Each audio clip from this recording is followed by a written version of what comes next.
Hello friends, my name is David Miller, Phoenix, Arizona multimedia artist, educator. I want to welcome you to this course on Polaroid film and cameras. Polaroid is a company founded by Edwin Land in the mid-20th century.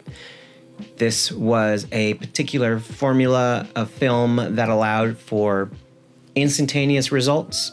Prior to the Polaroid concept, you had to have your film developed either by yourself or by a professional lab. The Polaroid that people are familiar with today is based on the 70s formula, where there's a little packet on the bottom of a square film format, and this packet contains chemistry that after you take the picture, it slides out of the camera, rollers crush this chemical and spread it across the actual film, developing it within 10 minutes or so, and then you have yourself a picture, no lab needed. Now, Polaroid, as most people know Polaroid, actually went bankrupt in the 2000s, and the formula was bought by a company known as the Impossible Project. This European company generated their own film and their own cameras, and eventually rebranded themselves as Polaroid Originals. The original Polaroid company, the one that went bankrupt, still makes cameras, but they are different than what Polaroid Originals camera makes. So if you go to a store, Target, Walmart, Amazon, and you order Polaroid film and Polaroid cameras, it's very likely that you're working with the Polaroid Originals stuff, not the company that Edwin Land founded. Conversely, during this time of bankruptcy, Fujifilm had gotten their hands on the ability to make instant film. So there is a brand of Fujifilm known as the Instax. There's the Instax Mini film, the Instax Wide film, and now the Instax Square. So I've met a lot of people who mix up Polaroid and Instax, use those words interchangeably. They really shouldn't be used interchangeably. So we're going to set aside the Fujifilm Instax and talk mainly about Polaroid Originals throughout this course. Now, my own personal journey with Polaroid is that most of my treasured childhood memories, the gifts I got on Christmas, my first pets and stuff like that, I still have the Polaroids of them from the early 80s. In the 90s in high school, I did take a lot of Polaroids of my friends. In that mid-2000s digital photography revolution, Polaroid was very hard to come by. I did try out the Impossible Project material at the time, was not a fan of it. And it wasn't until about 2010 that I got my instant film bug back on with the Fuji Instax material. Went through that for a few years.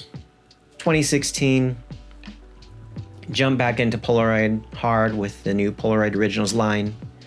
And now I have multiple Polaroid cameras. They all do different things. There's a lot of creativity that we can bring to our instant film that I think a lot of people overlook, because that's not how Polaroid has been sold to them traditionally. Polaroid has been this easy to understand. You put the film in, you push a button, a picture comes out, and that picture develops, and for a lot of people, that's supposed to be all there is to it.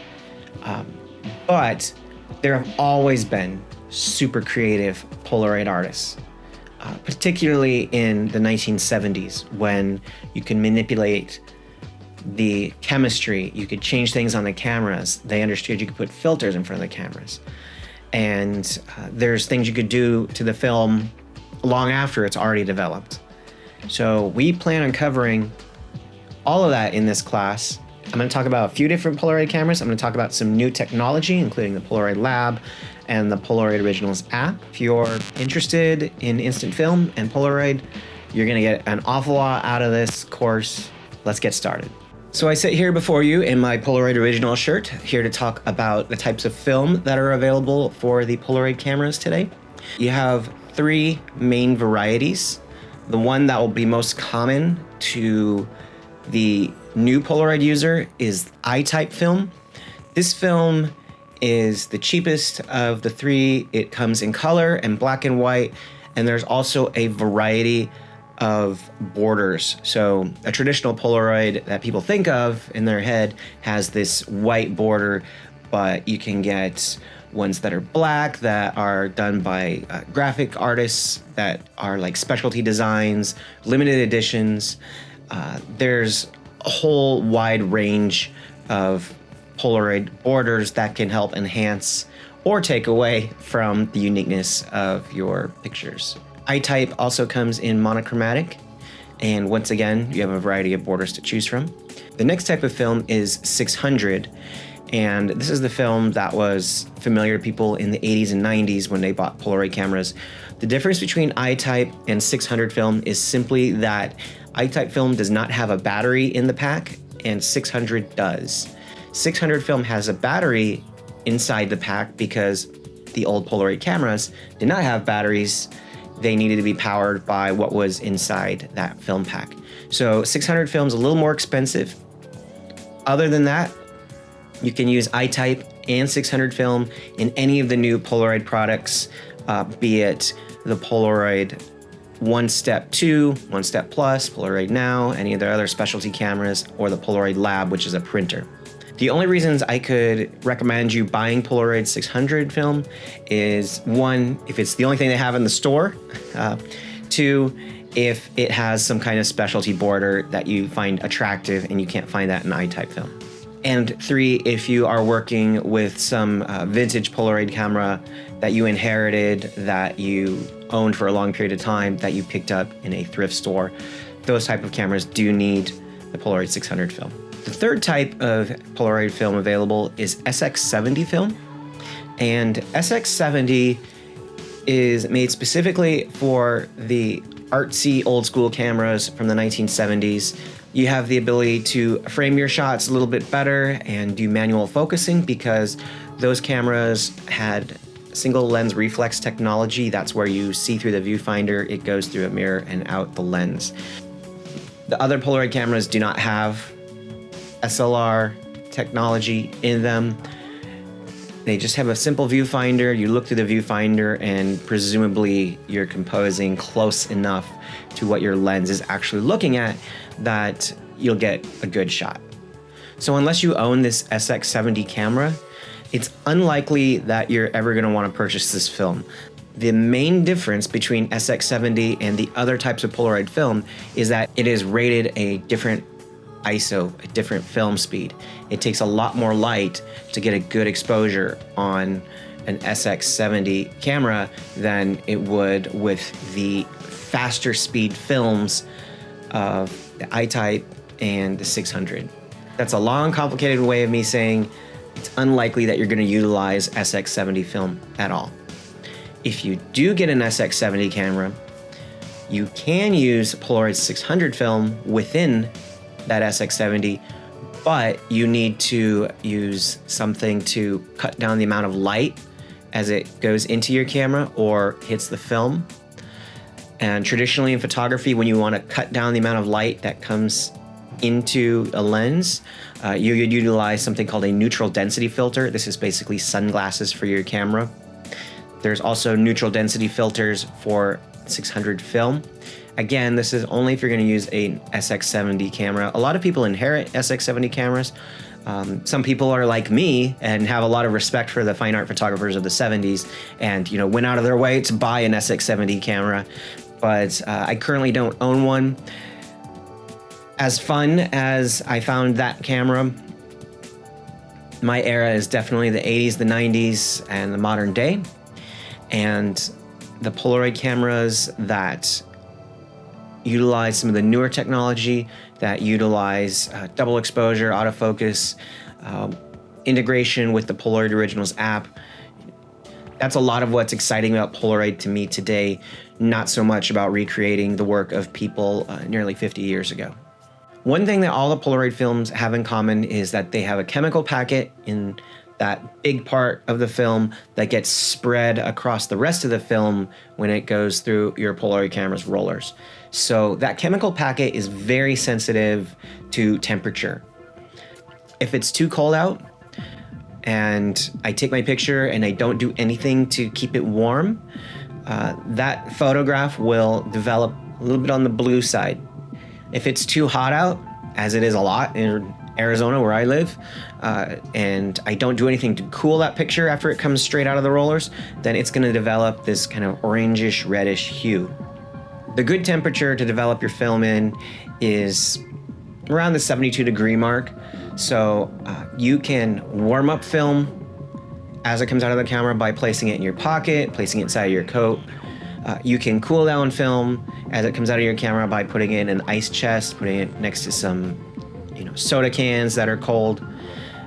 There's also a filter set that you can purchase that has filters that will either warm up the light as it goes through your lens or cool it down as it goes through your lens. So those are options to you if you find that your pictures are coming out too blue or too orangey. Another thing that can really affect the chemistry of your Polaroid film is if it's old or if you didn't store it correctly. I have found that most of the Polaroid film I've ordered from Amazon.com has not been stored correctly, and it has this weird color cast, probably from sitting in a warehouse unrefrigerated. If you were to go to an actual camera store, you'll find the Polaroid film is in the refrigerator, and it's as fresh as it possibly can be for you to use.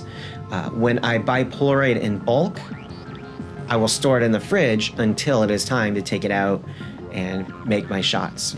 As long as you can keep that chemistry fresh and intact, that's to your benefit. So when you're headed out for a shoot, you go to your fridge, take out the film, let it go to room temperature. If you are gonna get in a hot car, make sure that Polaroid is in the most air-conditioned space. Don't leave it in a trunk for a week, because your pictures are gonna come out with incredibly strange colors. Whatever kind of Polaroid film you end up purchasing, it is an expensive product. It's not worth it to have all your pictures end up in the trash simply because you forgot to store it correctly. So besides the variety of film choices, there's a lot of neat things we can do with our pictures to make them more unique, individualized to our own personal style, more than just a picture taken on the camera. We want to introduce some special effects. We want to introduce some fun into what we do. Some of those things are camera specific, and we'll get to those a little bit later. But I want to talk about things we can do once you've already taken a picture. So these photos have a little bit of scaling. They have a little bit of damage to them. And this one, it almost looks like a spark or electricity. And the reason for that is because when they came out of the camera, as soon as they came out of the rollers, I would give them gentle bends all over the place. I would bend the back, bend the front, and the consequence of this is that the chemistry, which has been kept in this little packet here and smushed across the film by the rollers in the camera, now cannot access certain points or is bent away from those areas on the picture. And a lot of the times I'm doing portrait work with people, so I have a person center framed, but it's very easy for me to bend the edges of the film and get this scaling, this creative damage as it goes all the way around it. I've gotten a lot of really interesting results over the years. A lot of the times when I shoot Polaroid in people, I actually ask them to not be as crazy with their posing as they might do if this was like a fashion shoot. The more casual and normal they are, the more interesting the contrasting effect is, in my opinion. And the same goes for all of the special effects that I'm about to tell you guys about. The more spare and minimalist your setup when you take the photo, the better the effect looks overall. It doesn't clash with a bunch of trees or cars in a parking lot. Of course, my opinion is that most photography would be better off if it was minimalist and spare anyways, but when working with special effects, as we are, it functions so much better if you keep the elements in your photo very simple. Now, I've done the damage on this photograph by bending it, but you could be more radical right when the film comes out of the camera and utilize something hard like metal, a key, a fork to do some extreme damage to the picture, or at the very least make sure that chemistry doesn't spread all over the place where it's supposed to be for your Polaroid.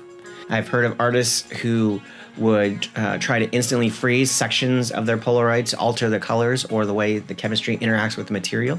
This creative damage can really only be done at the moment the Polaroid ejects from the camera.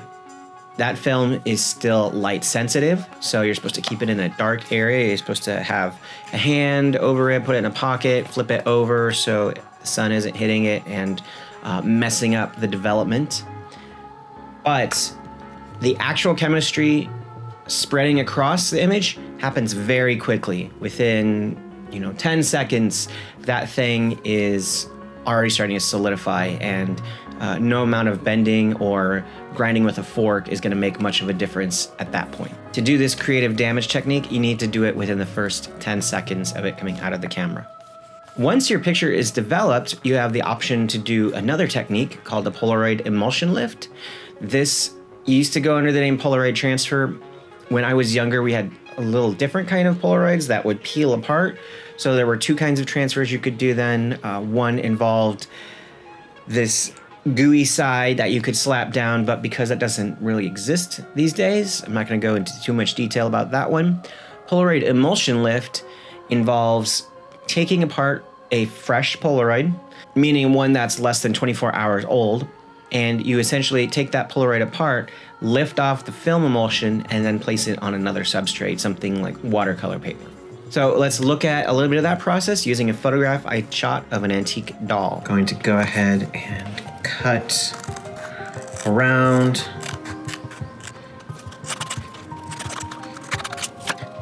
And this backing peels right off. No X-Acto blade needed, nothing. Got a little bit of my doll off of there, but mostly it's intact. So at this point, I have some warm water. I just stick it in. What I'm going to transfer these guys onto is simply pure Bristol board. What I'm going to transfer these guys onto is watercolor paper, which I have here.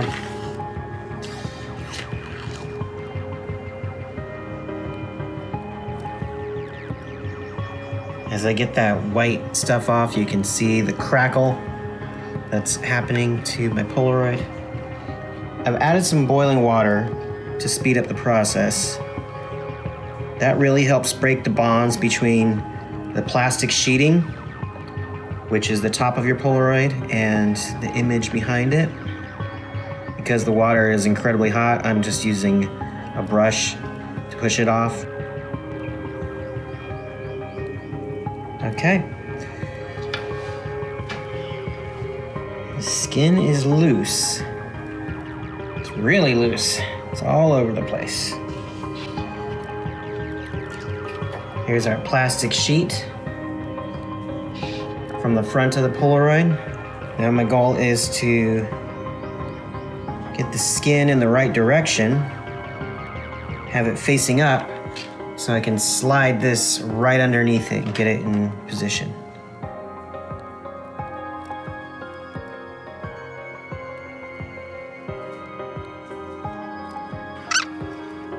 When I push down in certain areas with my brush, it becomes real easy to see those details.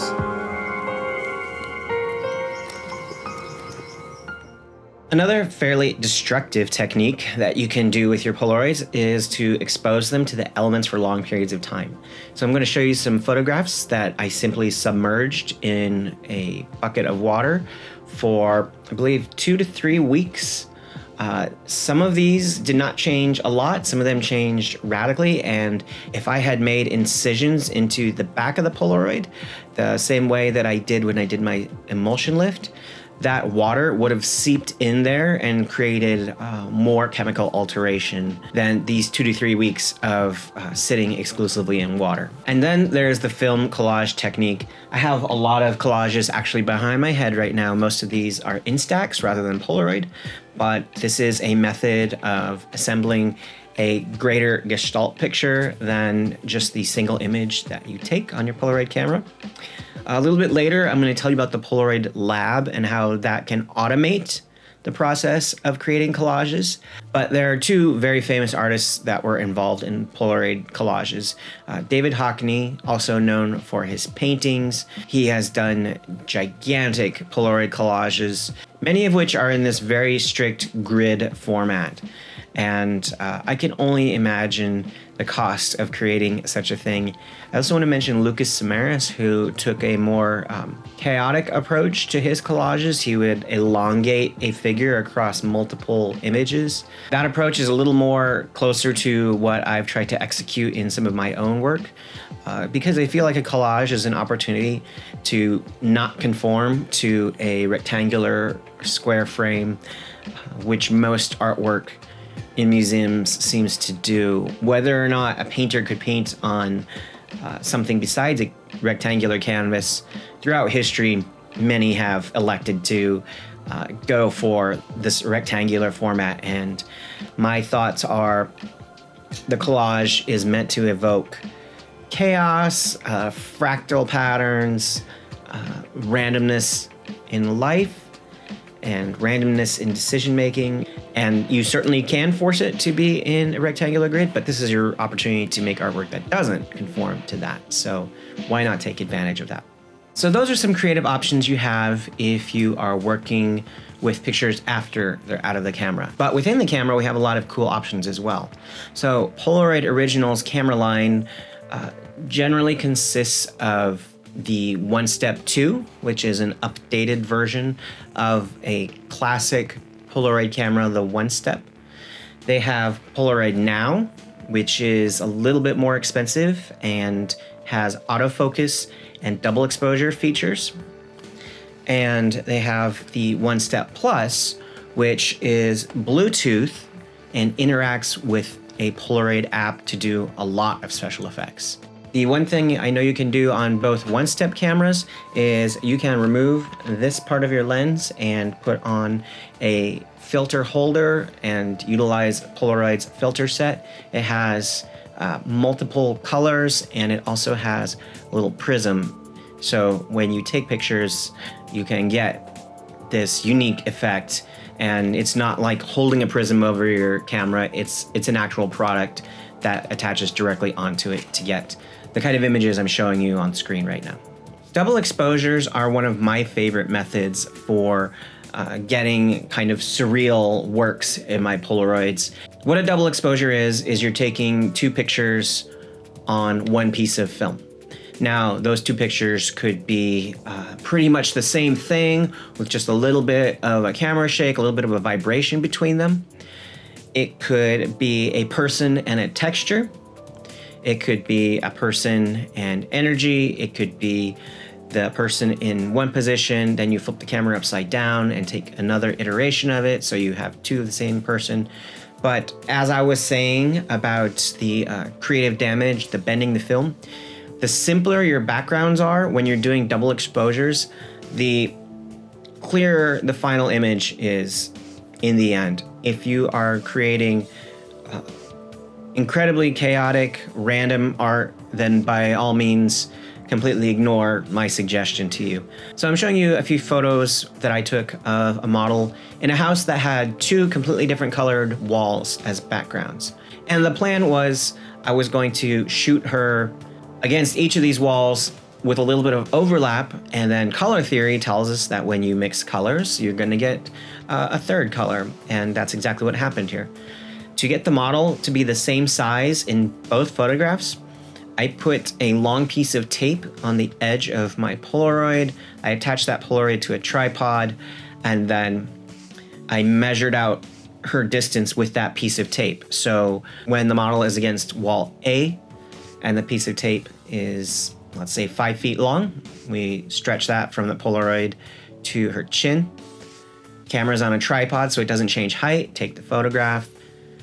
And then when the model goes to the next wall, we once again measure out the distance on the camera and do our second exposure. So those double exposures are things you can do on both the Polaroid Now and the Polaroid OneStep Plus. Beyond that, the Polaroid OneStep Plus connects to Polaroid Originals app. And through that application, you not only have access to control these double exposures, but you have remote control. You have light painting. The rationale for light painting simply is that in a dark environment, you can use flashlights, light brushes, fire, car headlights, all these other kinds of light sources to maneuver around a photograph or a person or an object. And because the shutter is open, it's capturing that motion in a very painterly way. Light painting is an easy concept that is not that easy to execute. And the reason why it's difficult to execute is simply that you have no way of measuring what's the correct exposure when you're working with these small artificial light sources. Each one of those photographs is an experiment, and it's an experiment that's easier to execute when you have digital photos that don't cost $2 to $3 each time you take a picture versus the limited number of Polaroid shots you have in each pack. It is a lot of fun to do though, and I highly recommend anybody who hasn't tried light painting to give it a shot. Also within that app, you have a portrait mode, not too dissimilar from the portrait mode, which is available on iPhones. This simply focuses on the facial features and softens the background behind your subject. And lastly, within the Polaroid Originals app, as far as the OneStep Plus goes, you have full manual controls, which simply means that if your pictures are coming out with a shutter speed or an exposure level that you're not satisfied with, you can take control of that and not rely fully on what's automated within your camera. So we've talked a lot about things you can do with Polaroid cameras and Polaroid film. Let's talk about making Polaroids without using a camera.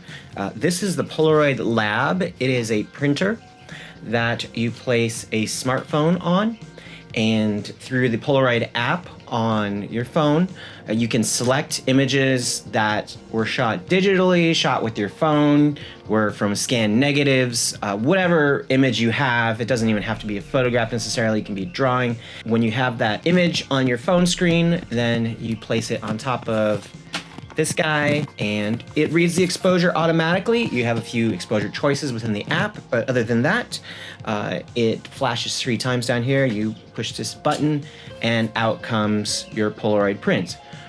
This means that you can create multiple iterations of the same image, something that I think some instant film purists kind of frown upon, but as an artist who sells my work, I find it wonderful. The images that you print on the Polaroid Lab on Polaroids have a little bit of a different character to them. I'll show you a couple side by side on the screen, see if you can tell the difference. To me, it's a little bit of a painterly quality, possibly because it's being seen through the glass on the cell phone, or possibly because of the characteristics involved in whatever camera I shot the original on. Things that have a filter on them and look nice as a digital photo look worse as a Polaroid photo. So my recommendation to you, if you want Polaroid prints to look as natural as possible, don't put any kind of filtration in Lightroom, don't do a lot of adjustments, print it as naturally as possible. Now, if all you could do was just print copies of existing photos, I mean, that would be cool, but you can go a few steps further using the Polaroid Lab. One of the functions within the app is the ability to create photo collages, and not just any photo collages, but a variety of photo collages, spreading your image across 2 Polaroids, 3 up to 9, and they have variations on those collages from very chaotic to kind of rigid, David Hockney-esque style collages. One downside to this is it's still working from the image on your phone screen. So that little 2.5-inch image that is showcased on here is what's being spread across 9 Polaroids potentially. that's gonna lead to a very low-res looking image. Not so bad if you're intending on framing it and hanging it in your house, or as I have my Polaroids display behind me on clips, but getting close to it, the image really does not hang together very well when you spread across that many individual Polaroids. One of the cool features that you can only do through the Polaroid Lab is you can introduce augmented reality to your instant film images. If you know a little bit about augmented reality, you might think it's kind of a gimmicky thing where you're putting, Pokemon in a landscape or something like that. But I've had a few months to think about this, and I haven't done a whole lot with it up until this point. But this is a way of introducing secret messages, secret themes to the work that you make on instant film, and it can be a message shared between you and like one other person who you allow access to your augmented reality archive.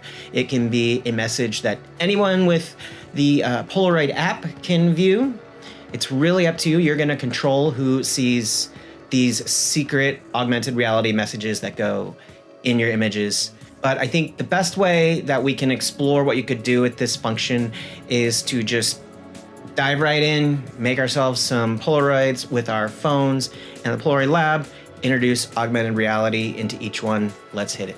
The photos I have chosen to work with for this project are of a New York City model named Kasha Zhu. I've shot Kasha a few times over the years, and these photos of her dancing were taken in a park in Brooklyn. And then the material that I'm going to embed within the photos as augmented reality are kind of unique because they are stills from a video that we shot in 2015. And then I've been remixing this video over the years. I was working on a music video project and went back to this video, did some messing around with the video layers, and ended up with some images I thought were pretty cool. So I pulled them as screenshots. As long as we're using new technology, I felt like embedding an image that was very surreal and strange. When you are doing the augmented reality process, it's going to upload your embedded image or video to Polaroid Original's website so anyone can view it with their phone. It's also going to place this little code in the corner that might ruin the aesthetic of the original image for you. I totally understand if you're a purist. My way around it is you simply need to make art that embraces new technology and barcodes. And I'm using black and white, so it doesn't stand out like it would if the subject matter were animals, nature, so on and so forth. The final step to my process is once the Polaroid has come out of the Polaroid Lab, I like to bend the edges just to give some odd chemical flaring. I want to watch out for bending around the barcode because if I did that, then I would ruin the Polaroid Originals app ability to read that barcode. I don't want to do that. So I'm going to put all my chemical alterations on the other edges on the center of the Polaroid. Hope that barcode stays intact. If I did a gallery show of this stuff and every single Polaroid I had on the walls had an augmented reality image embedded in it, then anyone who wanted to see those in the gallery show needs to have this app already preloaded onto their phone. And I know that sounds kind of gimmicky and like it sucks because they'd have to have the app already there. And if they don't have Wi-Fi, they might not have a good opportunity to download it. I will say that one of my favorite bands, U2, made a really good use of augmented reality on one of their recent tours. Their opening song, Love Is All We Have Left, involved this illusionary Bono that crept out over the audience, and anyone who had the app preloaded on their phone at the concert saw it. People who didn't quite get it, or they could look on their neighbor's phone. I feel like most artwork already has some sort of encoded secret message to it, whether they're talking to a particular subculture, whether they're using graphic design elements that only some people understand, whether they're using coded language. And this really isn't that different. It's only a gimmick if you do something stupid with it, is my approach to new technology. If you do something cool with it, or you do something that fundamentally revolves around a real concept that people have to deal with in their daily life, then it's worth exploring. Friends, I want to thank you for sticking through this course on Polaroid film. It's an expensive hobby, for sure. The cameras don't cost very much, but the film definitely mounts in price if you are a prolific shooter. That said, Anytime I've taken out my Polaroid camera and my digital camera and done a shoot side by side of Polaroid and digital images, the Polaroid ones are the ones that stand the test of time to me. They have authenticity, they have physicality, they have instant gratification, and depending if you're shooting color or black and white, they have really magnificent tones. A lot of the models I photograph tend to like the Polaroids better because it makes them look more youthful. It has a collectability to it. Many people would pay premium prices for Polaroids that they wouldn't pay for something like a digital print. Polaroids, I think, are synonymous with fun. I do hope my enthusiasm for the medium of instant film, and specifically Polaroid, is motivating you to get out there and be creative. Best of luck in any creative endeavor that you find yourself involved in. Talk to you next time.